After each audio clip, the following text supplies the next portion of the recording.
Hey, bienvenido, everybody. Welcome back. We're in our very second special of our series run. Let's go. What's poppin', Colonels? I'm Jimmy Popcorn, and across from me, I have my co-host, the main corn dog, Nick, over here. Corn Dog himself is with me, and that's right, we are not reviewing a movie this week. We are going to be talking about a hot topic, I might say. I personally don't believe it's a hot topic.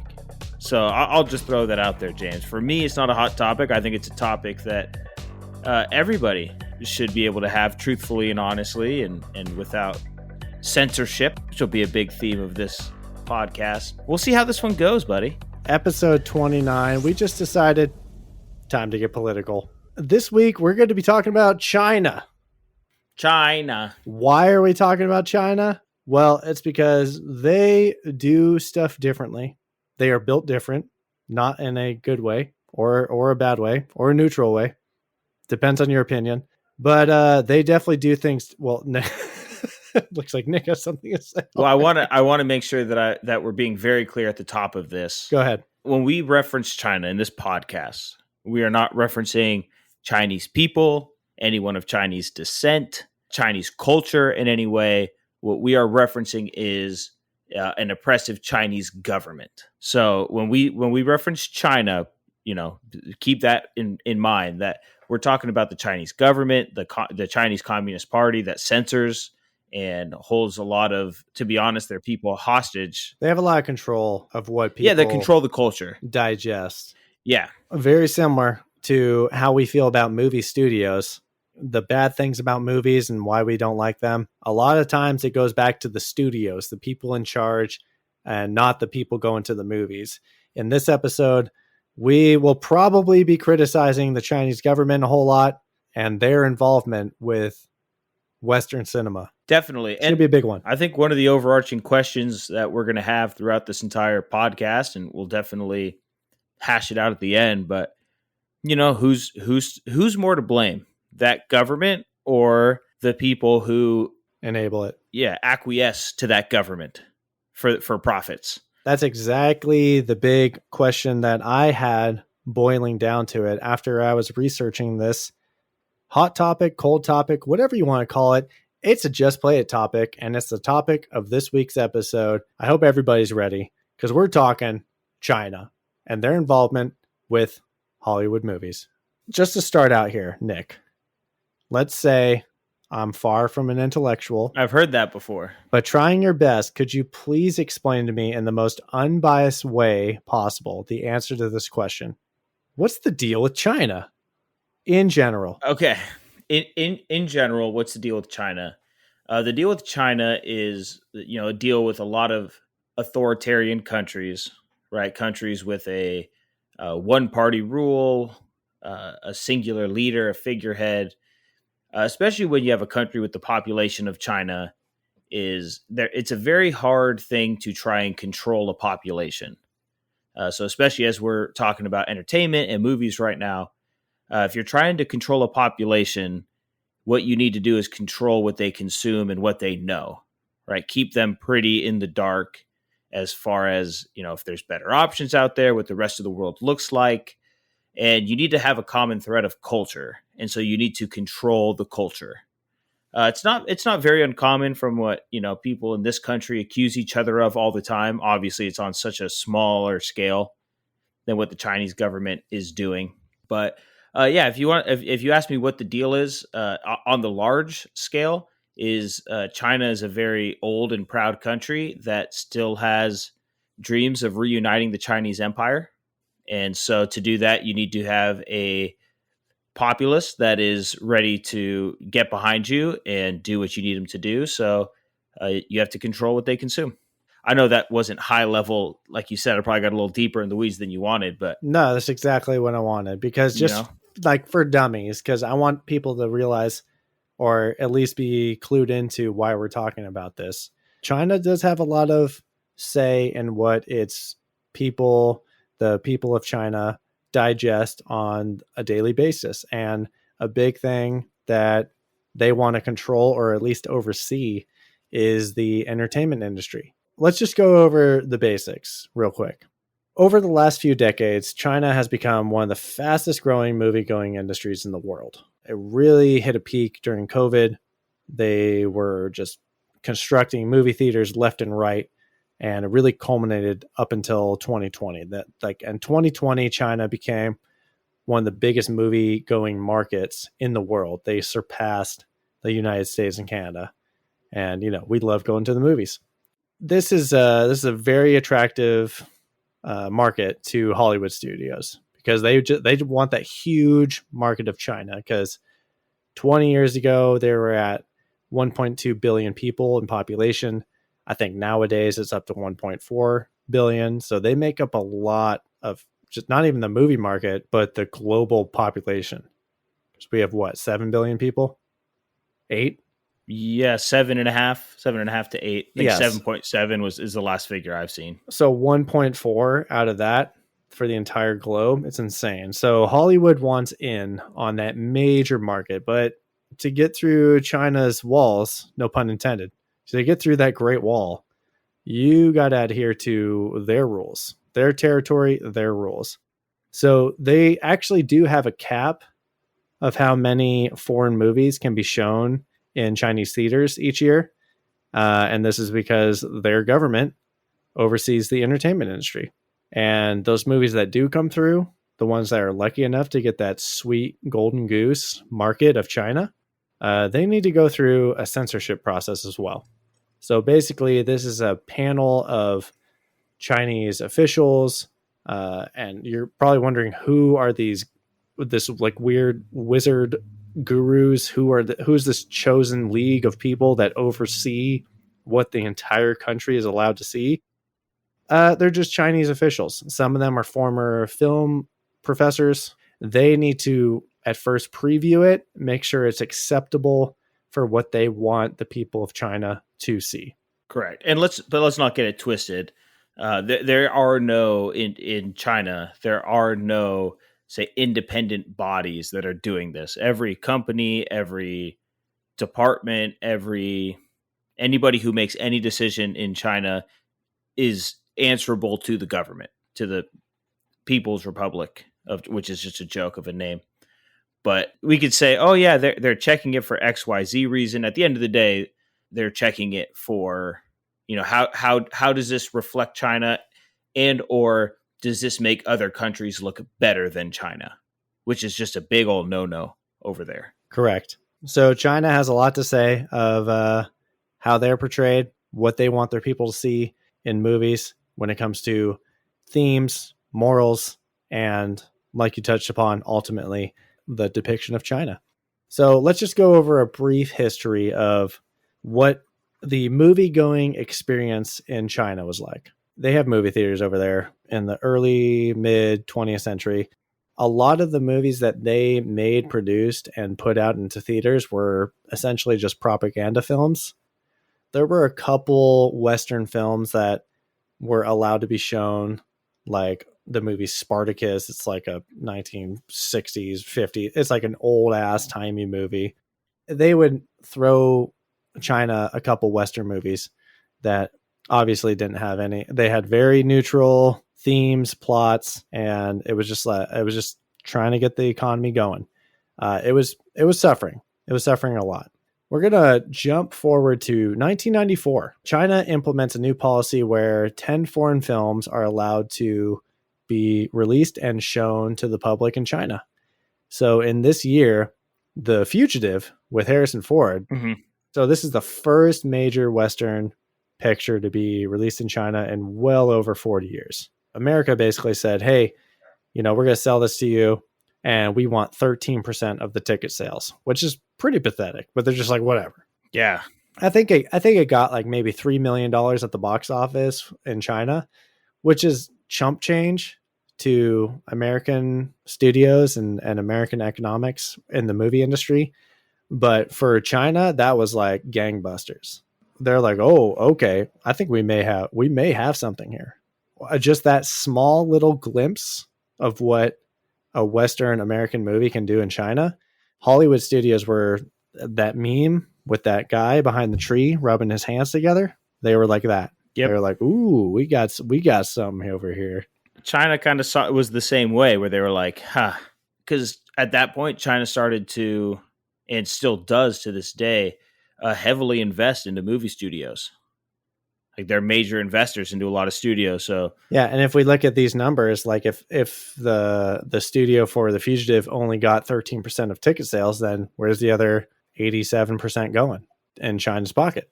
yeah, So they're thinking, oh, okay, we can save the movie theater industry. We can kind of really bump up this part of our economics here. So let's fast forward to 3 years, 1997. There's a movie named Kundun. I don't know if I'm pronouncing that correctly. And there's also a movie called 7 Years in Tibet with Brad Pitt. So these movies, Kundun features the Dalai Lama and the Chinese oppression of Tibet. Meanwhile, 7 Years in Tibet just mentions Tibet. There's a whole, how would you even describe that conflict with Tibet and China? It's like centuries old. Like they want to claim it as their land. They want to claim it as it's part of the Chinese territory. But Tibet's like, no, we have our own culture. We have our own religion. We're Tibetan Buddhist and we have our own language. We want to be our own thing. yeah. So as far as like Tibet, even Taiwan, it goes back to what I was mentioning at the top of this, as far as the Chinese wanting to reunite the empire. They basically have a what's referred to as like a Chinese unification initiative, and so in their mind, this land that they previously owned, it'd be like if the if the Brits said, "Oh, when our empire was at the height, we owned all of these things; they belong to us, and we're going to take them back again." Right, so Britain goes out and they take back the Spice Islands and India and like all of these things. It would just be wild, right? It'd be a crazy idea. The audacity Indeed. So there's certain countries like Taiwan. The current Chinese Communist Party has never ruled over Taiwan, but at one point they had. Again, go back, like history of the world. You watch empires grow and shrink and grow and shrink and grow and shrink. You'll see it a lot in, countries like Russia with the conflict going on right now with Ukraine, right? In their mind, they want to reunite the USSR. They want to recreate the Soviet Union. And so they want to take back all these regions like Crimea. They want to take back all of, Kiev. They want to take back all of this stuff, thinking they yearn for those days. That's a big yearning problem. Those were the days. You sound like you yearn for those days, Frank. No, I'm just saying those were the days. Right? Like if we could just get Taiwan back, if we could just get Taipei, if we can get Tibet back, then Tibet to China means more symbolically than anything. It's just weird. Honestly, I don't understand it. It's like an ego trip. It's like it really is. Basically China is that kid who peaked in high school and wants to recreate that success, or at least false reality of success. That's a great way to put it. They want to relive those glory days and be like, I was on top of the world. I was taking people's lunch money. I was in charge of this quadrant of the campus. Those were the days. And now they're just like a sad old sap who's bald. You got to think in that culture, in that government specifically, you can never lose, right? You can never look weak to your people. It's why dictators will always overextend themselves and lose, because you can never back down. You can never compromise, because if China loses to, say, another world power, say the United States steps up and stops them, then all of a sudden the Chinese people go, wait, I've been told my whole life we're the strongest country in the world. We're the best country in the world. Now what? And you can see the same thing with, very unfortunate what's happening with Hong Kong. What has happened and it continues to happen is how the Chinese government will go in there and impose its rule and impose its governing principles. But isn't Hong Kong, is that legitimately part of China? So it was taken by Britain, and there was a deal to give Hong Kong back to China at some point in the future. And what China decided was, in what I consider to be a power move, say, no, we want it back right now. So they didn't take it over officially, but they placed Chinese government surrogates into the Hong Kong government, which, at that point, you're fucked if you're Hong Kong. But it was supposed to be in the future. It wasn't supposed to be up till now. And once, China just decided, well, we want to go ahead and impose our will right now and make a statement. That's really what authoritarian governments do. It's a constant move of making statements that just escalate and escalate and escalate and escalate, and then at some point they have to escalate to a point where action is warranted to be taken. But that's not too dissimilar from what we're talking about with Hollywood, where like they take a little bit, could you change this? Oh, could you change that? And now it's, now we hold the cards. Now you have to change this, or the movie doesn't even show. Right? It's give them an inch, take a mile. So with that very strong ego we're working with, China they seem a little fragile with what you have to say in your movies. We're in 1997. Kundun comes out. It features the Dalai Lama. It features Tibet, 7 years in Tibet, literally a movie that's based in Tibet. So this is according to an NPR article by Terry Gross. So China wanted to make it clear that not only did it not like the production of these films, but it was going to punish the studios behind them for making them at all. Disney is in charge of Kundun, and Sony is in charge of 7 years in Tibet. Both these films essentially become cautionary tales for Hollywood, as both companies were banned in China. And they're banning the parent companies. So these two movies had no intention of premiering in China. They're like, yep, we're dealing with Dalai Lama, we're dealing with Tibet. China doesn't like that. We're not even going to ask China to premiere these movies.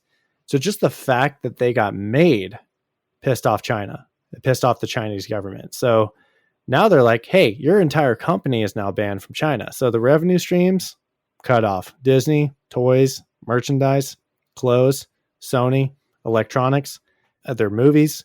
Despite having zero intention to even be released in China, they got punished all the way up to the parent company. And then so suddenly it seems like it's a lot more that's at stake. This can essentially trickle down and affect the entire corporate revenue market game plan.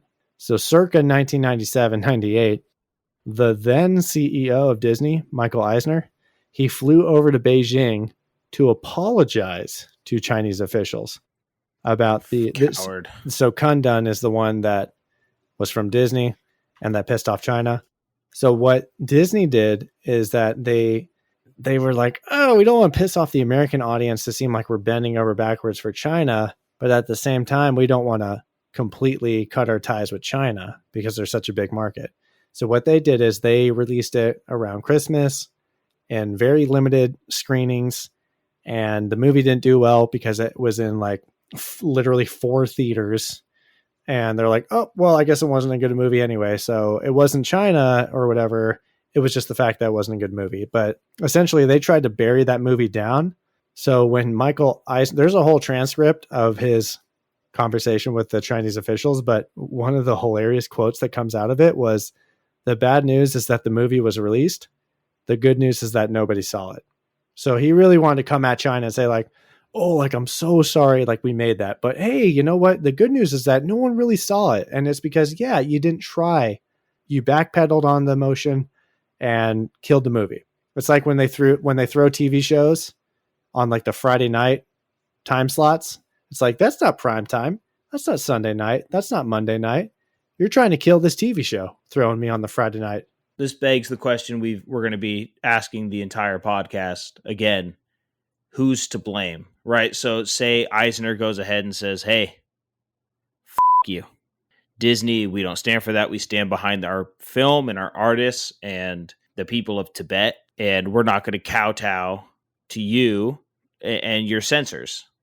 What does Hollywood look like now? Because, that really opened the door for what I was saying before of these Chinese companies coming and starting to invest into movie studios. And, there's very few movies you can go out and see in the theaters right now where some percentage of the budget doesn't come from Chinese investors. You like crack this door open of saying, no, your market is so important to us. I will go personally and apologize to you, and we'll make this right. And you just crack this door open to a wildly authoritarian government who commits major human rights violations, which is not a door you should crack open, in my opinion. No, and I have to echo that sentiment.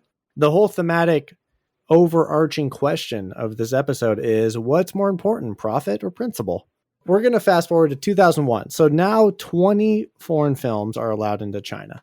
So we're like, okay, cool. Hollywood is making some good money in China. China's important.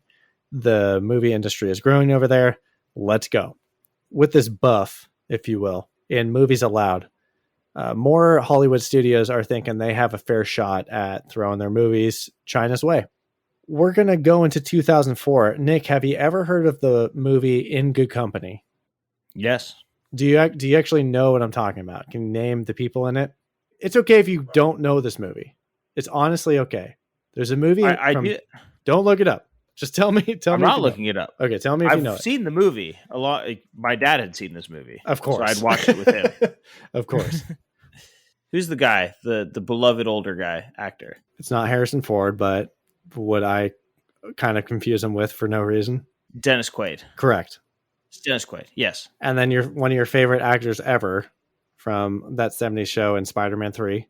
Oh, shit. It is Topher Grace. Son of a bitch. So 2004, In Good Company. This is a rom-com with Topher Grace, Scarlett Johansson, and Dennis Quaid. Was that ScarJo in it? Yep. Huh. You're looking at the specs. You're looking on paper. You're reading the plot points. You're reading the log line like we always do on Just Play It. And you're thinking, okay, this is your run-of-the-mill rom-com. There's no way this can offend China. Wrong. This got rejected by China because essentially the plot was about a young guy who unseated the man in charge. Essentially, Topher Grace becomes Dennis Quaid's boss, and he's also banging his daughter. And China was like, oh, the disrespect to elders is unparalleled. There's no way we can let the people of China see this movie. So you're thinking, wow, okay. Some movies where you make China or a Chinese character like the obvious villain, that's going to be a dead giveaway. No, we can't show this in China. But even like thematics, like in this, I'm assuming forgettable rom-com of In Good Company, that's not allowed. So they would have hated the movie Ferris Bueller's Day Off. That was all about a high school kid defying school, defying authoritative figures, saying, fuck it, I'm going to do what I want, when I want. So China would have hated that. They banned movies, more recently, such as, Mad Max Fury Road, because they didn't like the dystopian theme. Our boy Mad Max, the franchise of 2023 for Just Play It? I mean, multiple movies, like not because, and again, we talked about, Tibet, Taiwan, that they have the three big T's, right? Tibet, Taiwan, and Tiananmen Square. But even anything that makes people question, themes, right? Cultural themes of maybe ideologies, disrespecting ideas, authorities, or right. rising up. Yeah, can't have that. Yeah, so that happens 2004. So now we're going to fast forward 6 years, 2010. Avatar is released in China and pulls in money like gangbusters. So Hollywood's like, yeah, I'd imagine they're extra smacking their hand, rubbing their hands together. Like, let me get that money, dog. Let me get that Chinese money. I'm a studio. I'm a corporation. Let's go. God, I love money so much, Morty. You didn't ask questions or raise ethical complaints. You just looked straight into the bleeding jaws of capitalism and said, yes, Daddy, please. I love buying things so much, Morty. Rick, are you... Do you need to go to the hospital? That happens. So now 2012, where 34 foreign films are allowed into China per year. Why did they decide on 34? I don't know. It's a random number. But Nick, do you know who you can thank for this random ass number? Who's that? None other than current presidents and then vice presidents Joe Biden and Xi Jinping. So they were vice presidents at the same time. Mm-hmm. Those two specifically had a sit down negotiation, which by the end of it accomplished that China would allow 34 foreign films into China per year, and it renegotiated that 13% box office revenue to America up to 25. So that random number that got buffed to 34, you can thank Joe Biden and Xi Jinping. Interesting. Here we are, 2012, and this is where a lot of, like, just by chance, this is where I found a lot of our censorships being taken place. But before we get into that, let's just let's just talk about the censorship in China. First off, China's not the only country to do this. Fun fact. No. Germany, Casablanca, that released 10 years later. It debuted in Germany in 1952 with no Nazis, no mention of the war. That was all cut from the film. And that culminated to the German audience saying, it was all right. A whole bunch of content cut out from Casablanca that had to do with Nazis, the war, because it came out during the war. And it's just like, if you don't reference the war in Casablanca, then you got no movie. I've never seen Casablanca, so I don't know what it entails. It's a great one. I don't know how much importance the war has, but apparently it doesn't make a whole lot of sense when he cut it out. American ends up owning a bar, and he has this black piano player named Sam. He's great. And this gal comes into his bar on the run from the Nazis. Turns out it's one of his old lovers. And that's the famous quote, of all the gin joints in all of the world, she walks into mine. Oh. And he finds out that she's in love with this resistance fighter. And so it's this whole movie about him deciding, he has to let her go. And then he ends up helping her new lover escape on a plane to escape the Nazis. So like without the danger of the Nazis and the war, it's just about a sad sack who owns a bar somewhere who ends up letting his old girlfriend and her new boyfriend leave on his plane. It's a pretty shitty film. I can understand German audiences going, I've seen better. Yeah. China's not the only country to ever do this. There's other examples out there, but China's the one we're focusing on in this episode. Well, they're the biggest contributors to Hollywood, so that's the most symbiotic relationship, right? Correct. And movies in their finished forms or even in script forms would be sent to the Chinese government, to the Ministry of Propaganda. And we're going to talk about what's censored. What does this panel look for? First rule about Fight Club is you don't talk bad about China. It's great and it's perfect. The second rule of Chinese movie Fight Club is you don't talk bad about Fight Club China. It's great and it's perfect. Everything about it. And it's number one. So it's actually really interesting you bring up Fight Club, James. Because thanks for the segue, by the way. That was very smooth. I don't know what you're talking about. So one, I believe from what I've read, it was recently released last year in 2022. They completely changed the ending. Like they cut out like the last 30 minutes of it when Edward Norton's character kills himself. And they basically just put title cards up. Well, he doesn't kill himself, right? Well, or he shoots himself. He attempts to. Yeah, and what I can remember about that insane movie, spoiler alerts for Fight Club, if you haven't seen that 20-plus-year-old movie, Edward Norton, he puts a gun in his mouth, he pulls the trigger, and I think in the end, ultimately it goes through his cheek, and he was kind of tricking his psyche. He's got what the hell is it? Schizophrenia. No. Or bipolar. No. Multiple personality? What are you going for? What are you thinking here? Dissociative identity disorder. That's the PC way of saying split personality disorder. Very interesting. Dissociative identity disorder is widely debated among psychologists and psychiatrists as whether it is real or just an insanity. It's interesting. We can't get into the weeds on it. So Edward Norton plays a nut job in Fight Club. He's a wacko. He's a whack job who escaped from the nut house. And he has a different personality named Tyler Durden. And when he shoots himself in the mouth, he's trying to trick his other personality that he killed himself. So Tyler Durden is dead. Spoilers. And Edward Norton's character lives on. I think he's literally called narrator in that movie. He doesn't have a character name. That's how that movie ends, and the credit card buildings collapse, and everyone's got no debt or whatever. But that's how that movie ends. So how does it end in the Chinese version, Nick? Essentially, it's just title cards that he got psychiatric help, and everything turned out fine. Wait, like it was a bit like when they do it based on a true story. Like, did we get Coach Cartered in the end? Did the song "Hope" come on and Twista? Get your money, man. Life goes on. Maybe. So basically, the authorities are end up winning in the end of it. They figure out Project Mayhem's plan, and then they commit him to a psychiatric hospital. and the authorities win. Is essentially the message of the movie, right? Being crazy and disobeying the rules of society is bad, and they don't want to showcase suicide at all. no, you can't showcase suicide. You need your population strong. You can't be having people offing themselves. Don't worry, your numbers are there. You can weld them into buildings during a COVID outbreak, so that's fine too. All good there. Yeah, no issues there.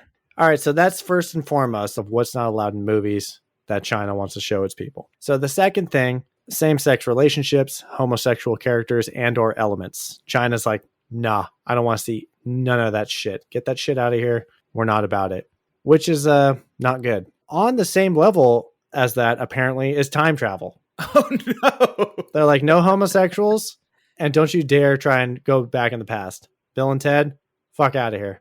Marty McFly. No gays and no fucking with the space-time continuum. Get the hell out of here. Next in line, witchcraft and ghosts. Pirates of the Caribbean was a no-no. Correct. So Dead Man's Chest did not get a Chinese premiere, but the following movie At World's End did. And there was a character in there, Chow Yun-fat, I think is the actor's name. He played kind of and at the same time, he played a stereotypical Chinese pirate emperor. I don't know what is. I never saw the movie. Oh, no. He's a good guy. So what happens is, they have to band together all of there's like the 7 families, the 7 pirate families, and there's like, Jack Sparrow, and then there's like an Indian or like a Middle Eastern faction of pirates, and then there's also like a Chinese faction of pirates to all band together, and he's one of them. If that's the person I'm thinking of, that's what would make sense for me. Well, they cut out a lot of his scenes, and then it was allowed to release in China. But no, ghosts, skeletons, and actually this kind of translates to video games. So a lot of video games get edited down in China because they have skeletons or ghosts, or they're just banned. They're not allowed in China. Fortnite, actually, they had their own version of China. There was Fortnite China. So they had a whole, there was a whole new, I don't know if you know about this, but over here in the States, so we have like the battle pass, we have microtransactions. Over there, illegal, not allowed. There's no microtransactions. There's no item shop. You can't buy cosmetics in game. So they actually grant you like virtual currency for free. You don't have to buy anything. But the flip side to that is you don't get any of the cool skins. You don't get no skeleton skins. There's no Skull Trooper. There's none of that. And by the way, they have a time limit on how long you can play. I do know that. During the pandemic, if the United States government put a 2-hour cap on how long I could play video games, I'd be raising hell. Dude, fuck during COVID. If at any point the government tried to tell me what I can and cannot do. If the wife's out of town Saturday and I want to play video games for 8 hours with Nick, don't tell me I can't do that. No. Where'd I leave off? Don't talk about China. No homosexuality, no time travel, no witchcraft. And like you touched upon earlier, the 3 big T's: do not mention Tibet, do not mention Taiwan, and do not mention Tiananmen Square. If you look that up, it's a historical event. June 4th, 1989. Yeah. So protesters they're like pro-democracy, and Chinese government just rolls it. That's the image that you see with the guy standing in front of the tank, and it's just brutality. It was a slaughter. Yeah. They're like, don't mention any of that shit. On that subject, is China trying to downplay it, or are they trying to dismiss it entirely? Like they don't want erase it. Let's say I'm in a Chinese history class. Are they even talking about that, or are they trying to erase it? Did not happen. Just erase from the history books. That's so bizarre. If you are in China and you have your phone and you text another Chinese citizen and you mention a word like Tiananmen, you mention June 4th, 1989, you mention Tibet, Taiwan, the authorities will be at your doorstep eventually. If you're in China, you should not be listening to this episode. By the way, I mean, odds of us even being... by the way, this episode will probably not air in China. There's not a chance. Spoilers. Those are the big no-nos for Chinese censorship. So let's go over some censorship examples. Mission Impossible 3. Tom Cruise. He's running. Shocker. He's running through Shanghai, and in the background, there was some clothes hanging from clotheslines, like out to dry. This was a no-no. This was a no-no. China's like, no, this makes us look poor and stupid, like we don't have dryers. What the hell? Get this, like, CGI scrub that out. Or cut the scene. I don't want to see that shit. China's not about it. Okay. That's a nitpick. That's a Chinese nitpick. Nitpicks. I just can't believe that you'd get that. Anyway, I don't even know what else to say that I haven't already said, but that is just bullshit. Like I said earlier, 2012, big year for Hollywood-China relations. That's the year where they buffed the movies allowed in the country to 34, which is why I'm not surprised why a lot of these movies are in that timeline, making alterations or designed self-censorship choices for China's benefit. The remake of Red Dawn. So this movie came out in the 80s. It's about the Soviet Union invading America, and there's this ragtag group of guerrilla warfare Americans or whatever. They resist. I believe this was Josh Peck, no? Starting this one, the 2012 version? Josh Peck from Drake and Josh? I know it's Chris Hemsworth and that guy from Hunger Games. Yes, Josh Peck was in it. What? Oh, yeah. Okay. Jeffrey Dean Morgan was in it as well. Love that guy. 2012 Red Dawn remake. This is about China invading America. Guess what? China doesn't like that. If you want this movie to release in China, which it looks like a cookie cutter action cash grab movie, especially with it being a remake, China's the market you want. Because what is China like? They like action movies with great special effects. A lot of the interviews, going back to The Fugitive, they would interview Chinese moviegoers and would say, yeah, we like American movies because their action and their special effects are way better than our domestic products. Makes sense. While I'm talking about The Fugitive, can I just please skim through this LA Times article from November 29th, 1994? Please do. I don't know if this is a ghostwriter name or this guy's rapper name, but this guy's name is Rone Tempest or Rone Tempest. Oh, yeah. Fugitive, 1994. First American movie to debut in China in a long, long time. They had Spartacus, Love Story, limited releases of U.S. films.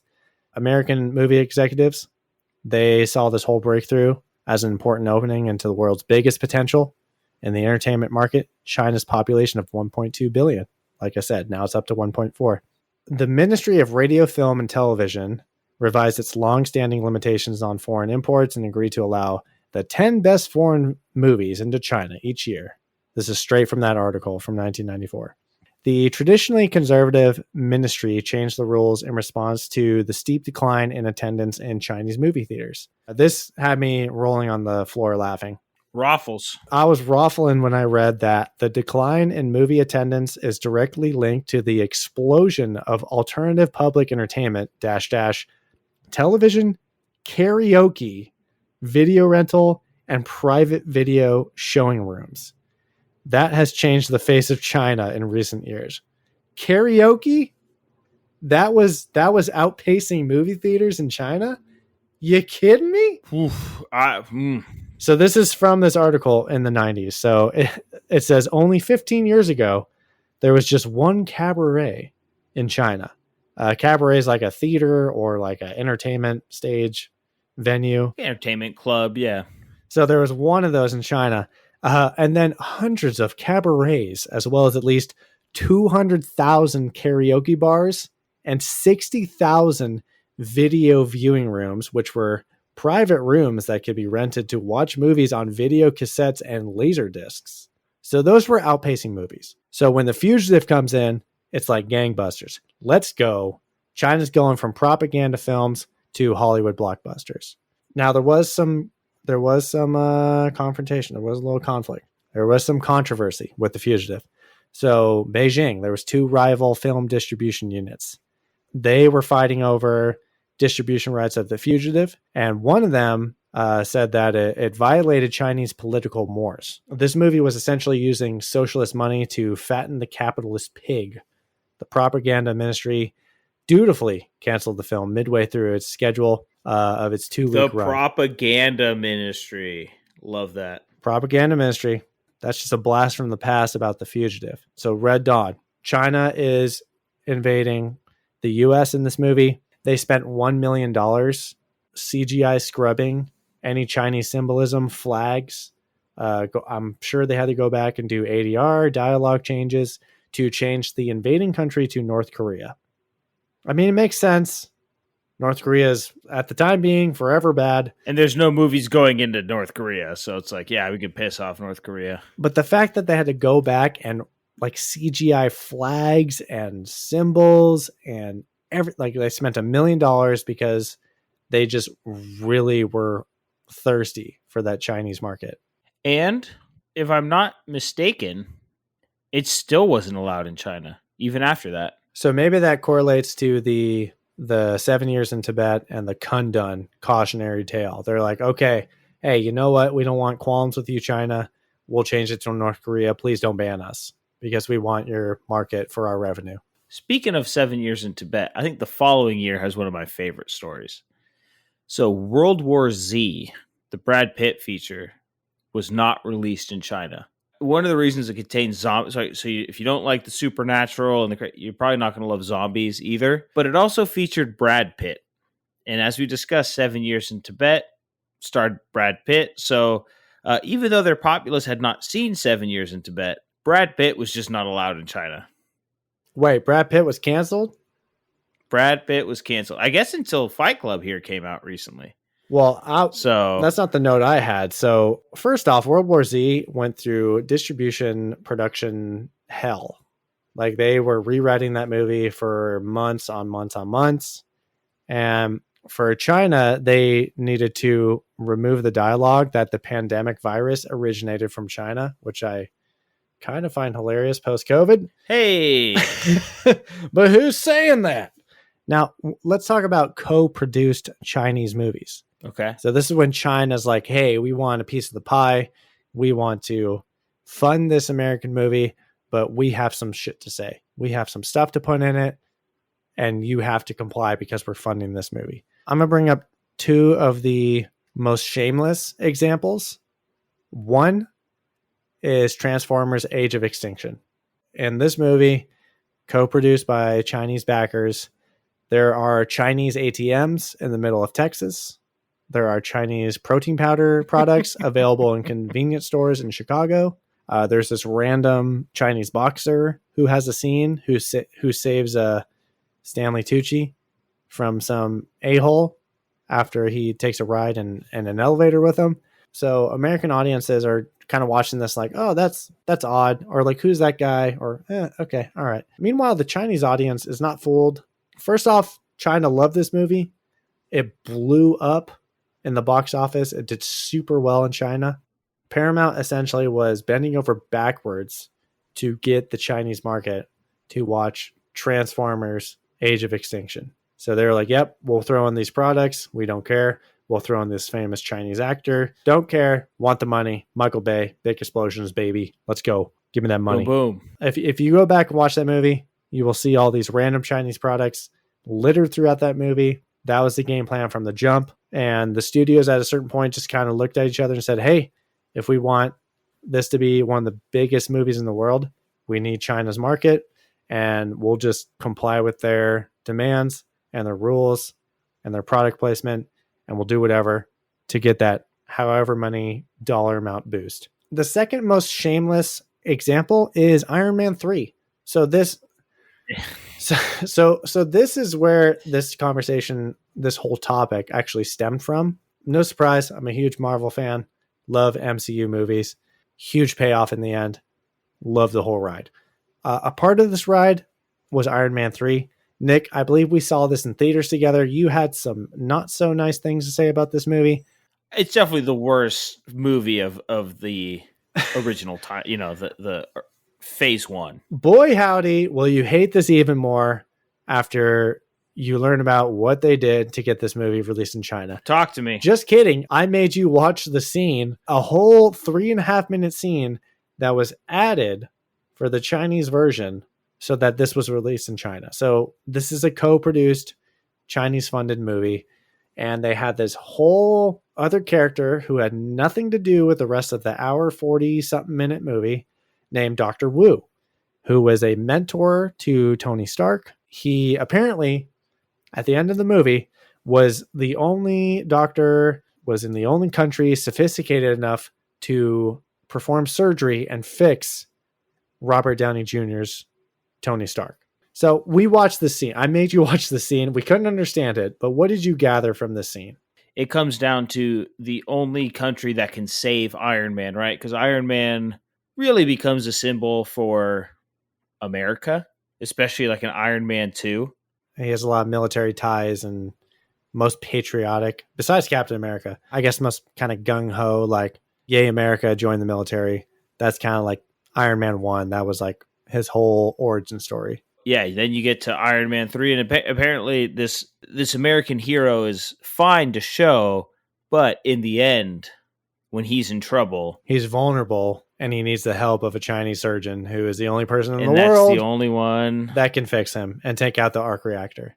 So in the American version, they have probably 3 seconds of this added Chinese scene, and it's just a kind of wide shot of Tony Stark getting surgery with a bunch of doctors who have you don't see their faces. We don't know they're Chinese. We don't know they're American. We don't know where they are. Who knows what they are? He's in a hospital and he's getting operated on. It's part of the ending montage. He gets the arc reactor removed from his body. Chinese version, I said to you off screen, imagine we're watching a foreign movie and then all of a sudden the two biggest names in Hollywood pop up. Let's say Chris Pratt and Jennifer Lawrence. They pop up and they're like performing surgery on this foreign actor. They're speaking English, and there's a whole 3-minute scene that's really focused on them.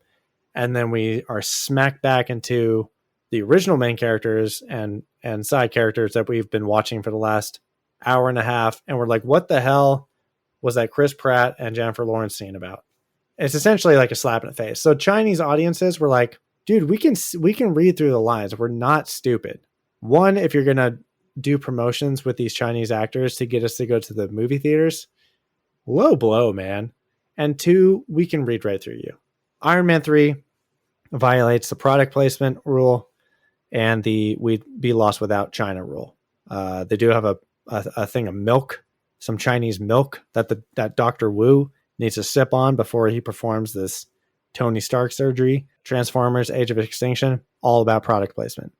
So now we're going to go into the next tier here, which is we'd be lost without China. I do want to say Disney and China over the last, I'd say maybe 15 years have gained a pretty symbiotic relationship. I personally find that a problem. They do have a lot of banned like Marvel movies, definitely in phase 4. They do. So I guess Marvel has more conflicts with more kind of headbutts with China than the parent company of Disney. I would assume there's a lot of give and take there where you show this movie, we'll do this movie, we'll do that movie. This one's good. That one's good.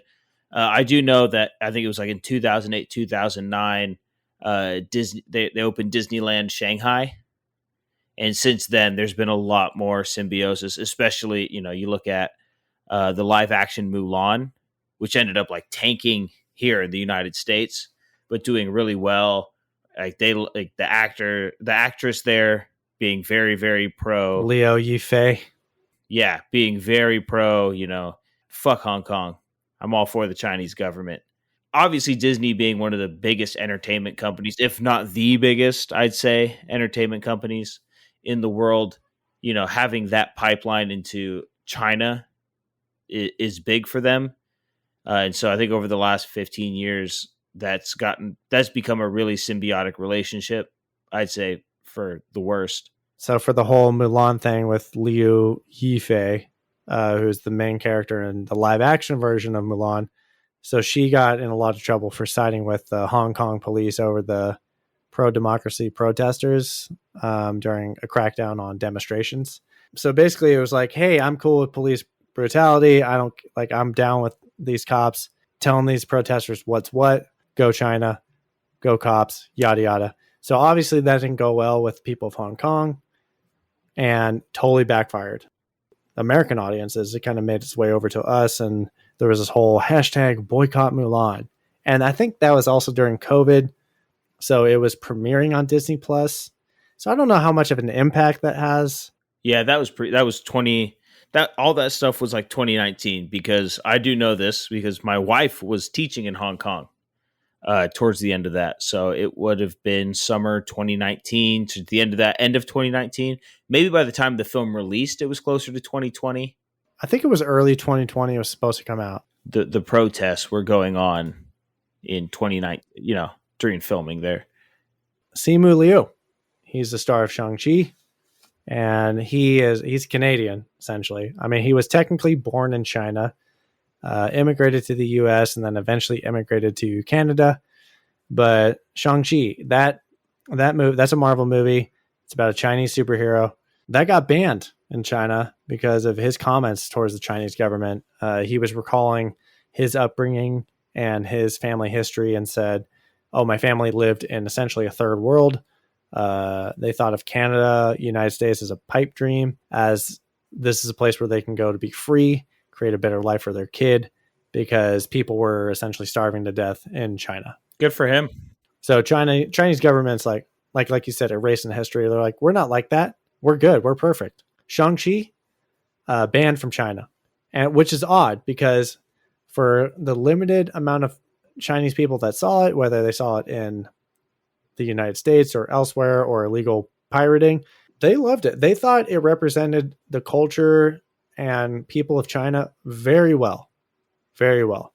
Going back to Iron Man 3, the main bad guy, the Mandarin, there was a whole kind of controversy of the stereotype of that character in the Marvel comics. He was just like a very stereotypical Chinese, almost like Fu Manchu style stereotype. And they changed it to Ben Kingsley. And in the movie, it wasn't trying to whitewash the character. It was like, oh, the Mandarin doesn't exist. He's an English actor pretending to be this Chinese terrorist or this stereotyped version of So that representation of that character would have never gone over well with China at all. But it's funny because Shang-Chi would have done super well in China because it represented China immensely. It was like strength, independence, it was masculinity, it was everything. So it's so that one comment that Simu Liu made just banned the entire movie from it, and it would have done China so well. It's what we were talking about already. It's a power trip. A lot of what the Chinese government does is a power trip. You can't lose, right? If somebody speaks bad about you, if that ends up getting around, he said X about the Chinese government, and the Chinese government still let his movie come out, then you look weak, right? Weakness is you can't look. The Chinese government cannot look weak. Can't be soft in any way, shape, or form, and not even just look weak. It can't play second fiddle to anything, right? You go back to Top Gun, where it's just like, this makes America look really strong. It looks stronger than China, and that is not allowed. It's just such a weird way to. It's ego tripping, man. On a worldwide scale. It's communism, it's fascism, it's a dictator, it's wild stuff, man, that it's happening in 2023, and it's being subsidized by Hollywood. Let me read you this NBC News article. It's titled "China Bans Crypto, Marvel Film Shang-Chi and Effeminate Men." This is what they share. They're part of a desperate effort by President Xi Jinping to control every aspect of Chinese economy, culture, and education. Hey, we're China. Update. We don't like crypto. We don't like Shang-Chi, and we don't like effeminate men. It's like, cool. Thanks, China. Yep. They're just like so set on their image. It's embarrassing. It is. Not to get geopolitical, but it's what I believe will end up being their downfall, because they do present themselves as stronger than they are, which is what frustrates me about Hollywood. All these, if the whole world would just stand up and look at China and say, no, we're not doing this. They have a negative population rate. Their economy is on stilts. You could shut them down pretty quick. If the world just got together and said, hey, we're going to just enter a 3-year period where we just do not comply with the Chinese government, that country would implode on itself economically, financially, culturally. It would. It's more bark than bite, as with most dictator-led countries. It has to be. Russia's the same way. North Korea is obviously the same way. There's a few other Asian Pacific countries that are the same way, but nobody could ever be as strong as they say they are, right? No one could ever be as powerful as they say they are. That's what frustrates me a lot about a lot of this is, you're bowing down for this money. Their currency is held up by an American dollar, and it continues to be held up by American dollar due to the amount of investments they have in America. So it's just this like cyclical economic Ponzi scheme almost that keeps money funneling in. And it's super fucked up. And it's obviously allowed for by our own government. Oh, don't let me get on this tangent, James. So Fast 9, which was another movie co-produced by China, the China Film Group Corporation. So John Cena, he plays the antagonist in that movie. He got in some hot water with China because he called. Oh, this bit. Because he recognized Taiwan as a country. He said Taiwan was the first country to see Fast 9, and I think they loved it.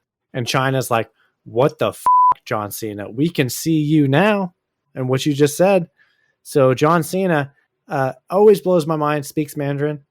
He had a selfie video. He was apologizing to China and the Chinese people and said, hey, I was wrong. Taiwan is not a country. I'm so sorry about my mistake. Yada, yada, yada. This goes back to our overarching theme of this episode of profit versus principle. Nick, is Taiwan a country?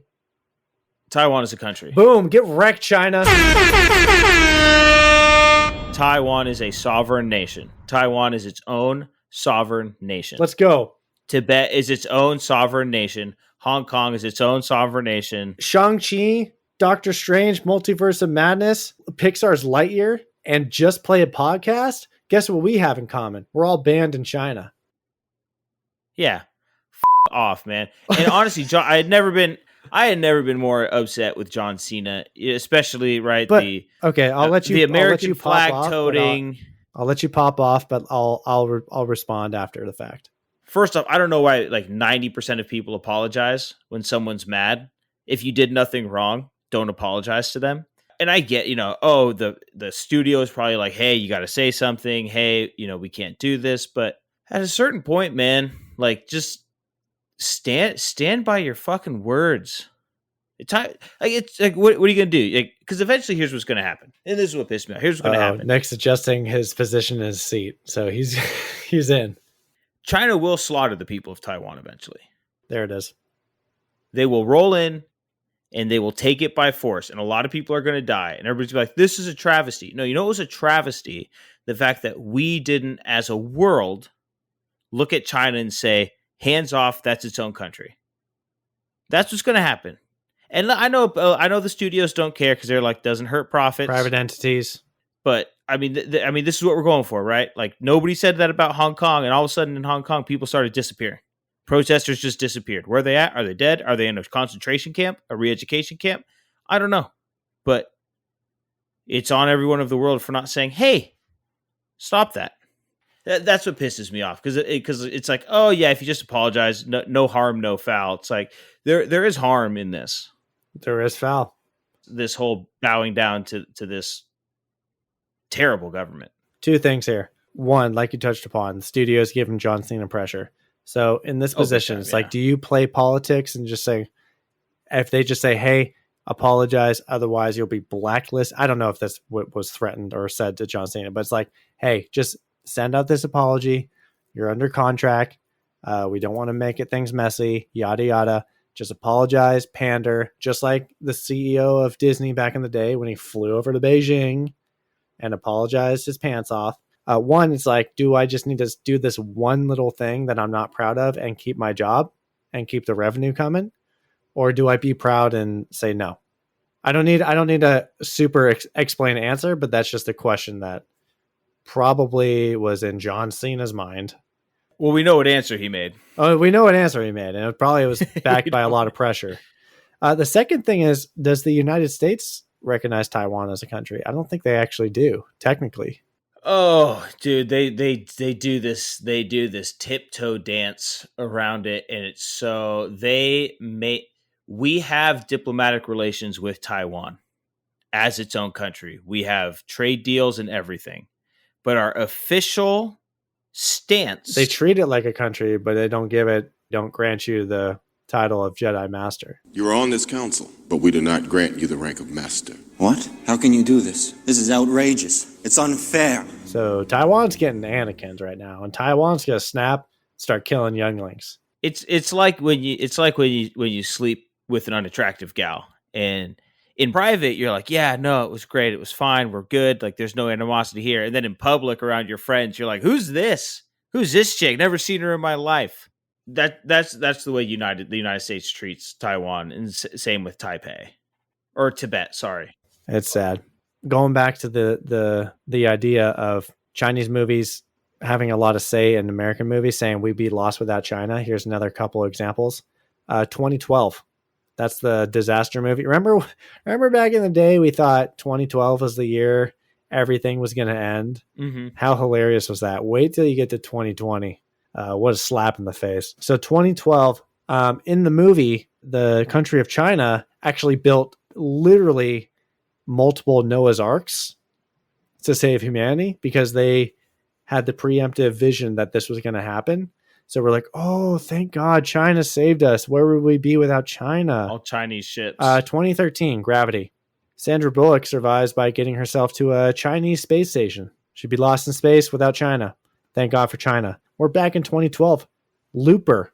This movie was co-produced by China, which is a little bit of a hypocrisy here because they have something against time travel. But when they co-produce a movie about time travel, they're like, oh, whatever, it's all good. This movie was originally supposed to be set in Paris. That was then changed to Shanghai, which was depicted as a pristine, futuristic utopia. So I'm like, okay, are you not with the DeLorean? Or all of a sudden you're with the DeLorean now that it's Bruce Willis and Joseph Gordon-Levitt and they're in Shanghai and talking about how great and clean and perfect Shanghai is? Where do you draw your line as China? That's all I'm asking. I think you just go back to rule one. Don't talk bad about China. If you do talk bad about China, or if you step up against their morals, guess what? You get the ban hammer. You get banned. Movies that got banned, Lightyear. Disney Pixar's Lightyear. Why? This entire movie was banned because of a very provocative same-sex kiss on screen for probably 3 seconds. And China's like, no, I don't like that. Get that shit out of here. They cut that out of the Freddie Mercury one, the Queen movie.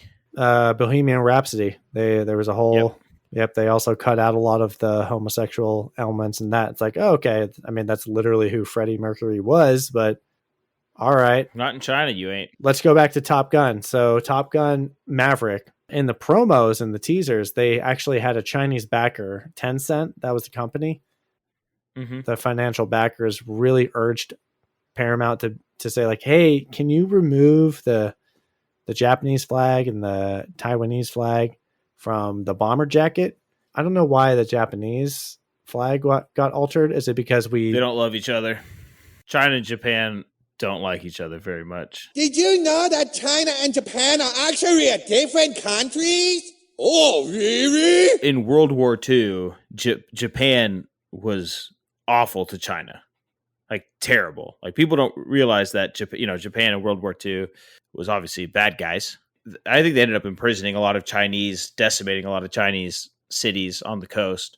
And so, if you're an old, proud country like China, you don't forget. And that's why the Japanese always try to take over China. What? They're like, take the Japanese flag out, take the Taiwan flag out. Don't want to see it. When the final product comes out, post-COVID, what happens, Nick? It's all there. It's all there. America's like, you know what? Fuck you. We're not doing this. If Tom Cruise can't take a stand in Top Gun, then who are we? Then who are we as a country? God damn it. We're lost. Dead. You know who had the same thing to say was Sony and Disney. Funny enough, because those are the two problem childs from Kundun and 7 Years in Tibet. Disney and Sony made the hit movie Spider-Man No Way Home. And China was like, hey, you want this sweet Chinese market, baby? You better fucking cut down the amount of images of the Statue of Liberty in that movie. We don't want to see that shit. We don't love liberty here. Spider-Man was like, no, that's literally where the final battle takes place. It's a huge climactic moment. We're not taking it out. Go fuck yourself. Kind of like a nice little full circle moment that it was, in fact, Sony and Disney that made that joint decision together to disobey China's orders. Didn't premiere in China. Still one of the top grossing movies of all time. Good. And that kind of goes to like where we're kind of wrapping up here is, maybe you don't need to bend over backwards for one country's demands just so you can get a couple extra dollars. Maybe if you take a stand, you'll still be just fine. Do you have something related? Yeah, I was going to say something related to that. I think that if you take a stand, I think American audiences actually love a movie more. I think if you're, because that was a storyline, before Maverick, where they're like, this is a pro-America movie and we're not changing anything about it. And everybody was like, yeah, that's what I need in my life right now.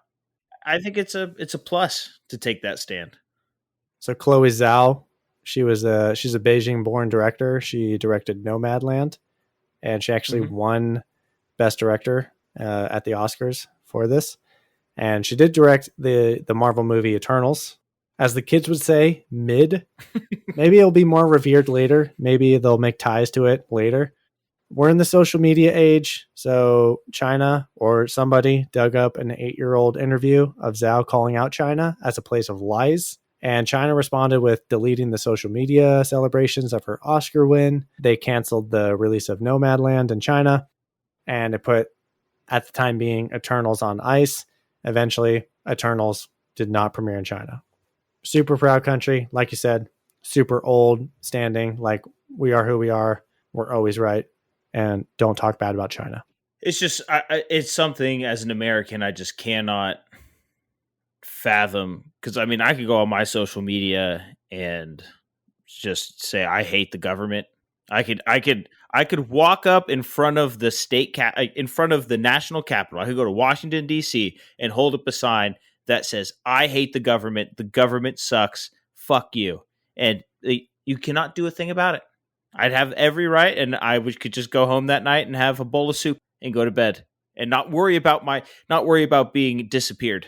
Literally, the government's listening at all times. Instagram, DiGiorno, I know you're out there, and I know you're listening. I think DiGiorno is more powerful than the U.S. government as far as taking me down. I don't know if DiGiorno is, but I think frozen pizza in general, the cabal, it has to be. So that's what we're dealing with in America. But if you pull that shit in China, call President Winnie the Pooh, he'll probably have you captured and killed. Winnie the Pooh was not released. 2019's Christopher Robin. With Ewan McGregor? Yeah. No, Winnie the Pooh is banned. Not released. In China because the president was like so fragile egoed about it. He's like, I don't look like Winnie the Pooh. You look like Winnie the Pooh. You know what? Winnie the Pooh is banned. I hate Winnie the Pooh. Don't come around here. Don't come around my country, Winnie the Pooh. Imagine the fragile masculine persona that you have to be to ban a yellow bear that only bears, no pun intended, a red t-shirt that just wants honey. Just is obsessed with honey. Just wants honey.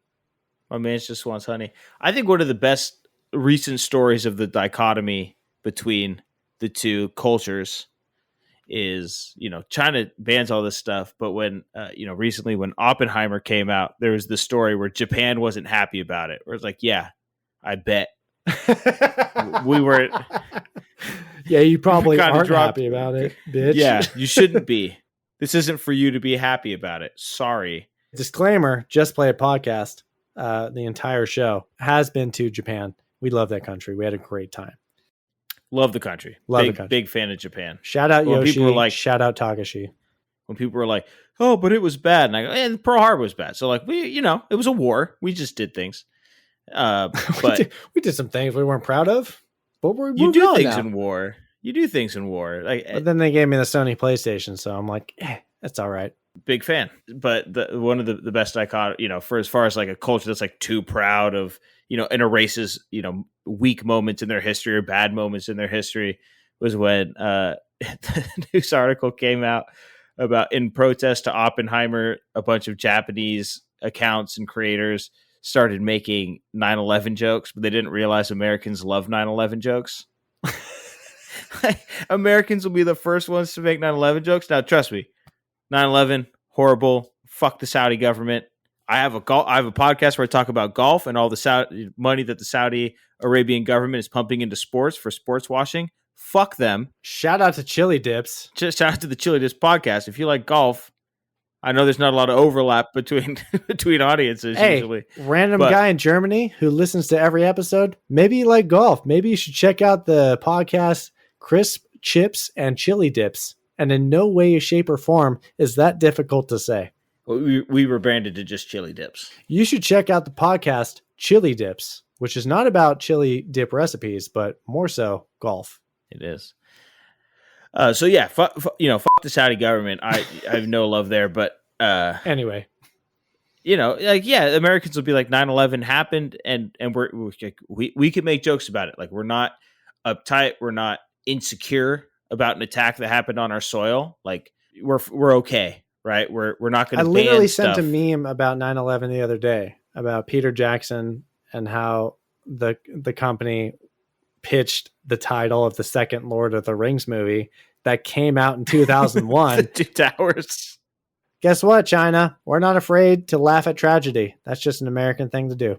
We're not fragile. We're not afraid to talk about the human condition because we're all humans, right? That's what I was saying about the Chinese population. Like, they're all humans, right? We all still have the same desires and wants, and like, we can all process information. We all have the ability to process information in deep topics. Like, you can't get rid of thoughts and ideas and feelings by banning them, is essentially where I'm going with it.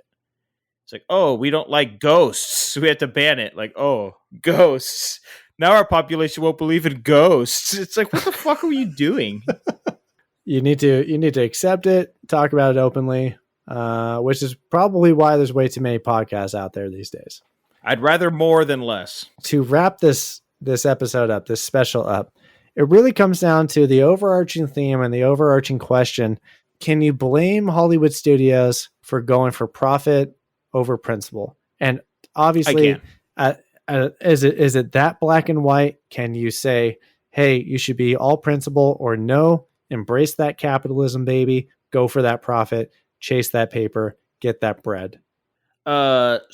Two things on that. One, a quick issue that you said there at the end where you said embrace the capitalism. That's not embracing capitalism. What's happening over in China, right, is giving the money to an authoritarian government, or changing for an authoritarian government, because capitalism, the market decides, not a central figurehead like a government. So what they're doing, like what's happening over there, is not an idea of capitalism. It's an idea of exploitation. You are exploiting the Chinese people by bowing down to the government. Instead of standing strong on your principles and saying, show them what we produced and let them decide for themselves. That should be the principle stand you should take.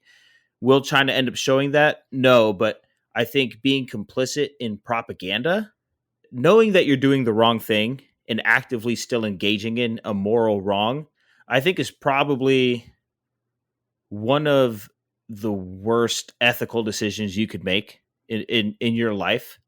Like, if I like wrong somebody and I know I wronged somebody and I haven't tried to correct it, I have trouble sleeping. And obviously I'm not the guy sitting there trying to balance the budget of, hundreds of millions of dollars. But for me, I think it is black and white. I think, how do I say this correctly? I think that at the end of the day, especially when you are dealing with, it's not just propaganda, right? It's human rights abuses. It's a whole list of stuff that is just should be morally opposed to the American way of life and the American ideal. And in my opinion, just the ideal of humanity. Yeah, it's black and white. You're not changing one thing being like, hey, Germany, you didn't want us to talk about this thing that happened 60 years ago. You were like, hey, would you mind just like scrubbing one thing? I mean, fuck the Chinese government is really where I'm going with this. And like I said earlier, if everybody just took that stance and banded together, it's like a power to the people moment. you're a lot stronger than you think you are, especially if everybody bands together. So if all the Hollywood studios band together, you could stop this Chinese censorship pretty fast. Which is hilarious coming from the Just Play It podcast, because we always keep studios accountable. We're always keeping them on their toes. We're always calling them out on their BS. But hey, studios, time for you to stand up. Nick, do you think we'll see a shift in Chinese influence on Hollywood movies, given these last few years examples of Top Gun, Spider-Man, other movies not bending over backwards to Chinese requests, infiltration, censorship? Do you think we'll see a swing? Do you think we will swing back towards that principle side and not the profit side? Because obviously you can do very well in the box office, and the Chinese market maybe wasn't the white whale that the Hollywood market was chasing all these years. Maybe you can still uphold your principles and turn a profit significantly. I think so, but I don't think it will be due to Hollywood gaining some spines, because I still do think there's just so much Chinese money floating around Hollywood. I think the death of the cinema is going to really play a huge role in it, as far as the direct to streaming services. I don't know what streaming looks like in China. I know they have their own streaming services that are much more monitored. So I honestly don't know if streaming shows end up censoring for other countries, but as far as movies go and Hollywood in and of itself and theatrical releases, I think theatrical releases are just no surprise to anybody who's been paying attention to the world for the last couple of years. They're just down. It comes down to supply and demand. Well, it's more about quantity than quality, right? So you have a lot of these smaller studios just pumping out miniseries and shows and direct to streaming service movies in high quantity. And at a certain point, you just kind of flood the market and bombard the market. And at a certain point, you don't have the time. Like, sorry, China, we don't have the time or the budget to censor this. We're just keeping it in house. So I don't think they're going to gain like an ethical spine. I think just the shift of the industry is going to get it there. Hopefully, I'm optimistic about that, because I think eventually China's just going to have to shut itself off from the world culturally, and eventually, I think the people of China will have to have an uprising. Well, hey. The American people, the Chinese people, we see you. Love you, Chinese people. The people in China. We're with you guys. Sorry about your government, man. I personally love going to the theaters. I hope that sticks around. With that said, me too. We don't know what's going to happen. We don't know what's going to happen with the industry. Is it going to go all home entertainment, all streaming, or are movies having a comeback? That's what we're here to find out. That's what we're here talking about. That's our whole point in this podcast. We love movies. We love watching them. We love critiquing them. I personally love going to the movie theaters so much. So I hope it doesn't go away anytime soon. I do too. And I hope that the studios just let the artists be the artists and don't censor them for other countries. Hey, studios. Simple. Stop bending over backwards for China. Stop censoring our creative artists domestically. Let them cook. All right? That's what we think on the Just Play It podcast. Always. I think that wraps up our conversation on China and the movie industry. Unless you have anything else to add, I'm sure you can go on for hours. Don't let me cook right now. Just like a good bartender, I'm cutting you off, Nick. Please do. Thank you guys for listening. Please follow us on Instagram and YouTube at Just Play It Podcast, and on Twitter at Just Play It Pod. And Nick, you got any hints for next week? We're going back into movies, obviously. We're going back to our normal formula. You got a hint for us? Oh, what would I give a hint for this? We'll say this is a superhero movie from the late 80s. We'll just say that. Well, if I give my hint, that might just give it away, but maybe there's a Batmobile in it. Who knows? Well, come on, buddy. You have no idea what we're talking about, but I personally think Nick will thoroughly enjoy it. Shut up. I think he'll personally enjoy this because it's one of his favorite comic book characters ever. I'm so excited to watch this movie next week because I've never seen it. Maybe a Batmobile will lift the mood of this podcast after this very, very serious and drawn out conversation on politics. Let's go back to the movies, baby. We're going back into the popcorn bucket. We're bringing back popcorn points. We're going to watch a movie, review it, and have a good time. So thank you so much for listening. We're heading gone. We are hopping over the Great Wall of China. I don't care if Winnie the Pooh doesn't like that comment, because this shit ain't airing in China anyway. All right. I give China 0 popcorn points. China, you are below Spawn and Mark AZ Dippity Doodah. Signed off, Maverick and Goose. Deuces. Gooses.